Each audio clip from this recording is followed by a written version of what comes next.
नांदेड परभणीतल्या सभेतनं पंतप्रधान मोदींनी विरोधकांवर टीका केली आहे। यावरून शरद पवारांनी पंतप्रधान मोदींवर टीका केली। पंतप्रधान भाषणातून फक्त विरोधकांवर टीका करतात। विरोधकांवर टीका करण्यापेक्षा देशासाठी काय करणार सांगा, असं शरद पवार म्हणाले। मोदींच्या भाषणावरून ते देशाचे पंतप्रधान नाही तर भाजपचे पंतप्रधान वाटतात, असा टोलाही पवारांनी लगावलाय।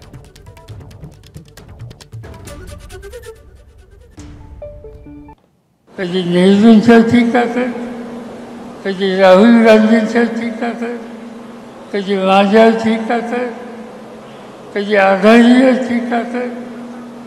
या निवडणुकीच्या निमित्तानं तुम्ही प्रधानमंत्री आहात, तुम्ही काय करणार हे देशाला सांगा। मोदी साहेबांचं भाषण ऐकत होतं, ते आज मला सांगायचं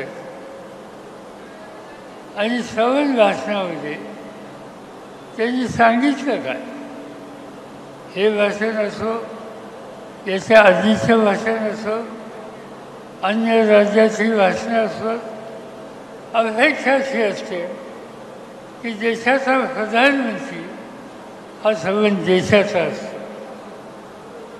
यांची भाषणं ऐकली, यांचे विचार समजून घेतले तर एक गोष्ट स्पष्ट होते की हे संबंध देशाचे प्रधानमंत्री नाही, ते भाजपचे प्रधानमंत्री आहे। एबीपी माझा, उघडा डोळे बघा नीट।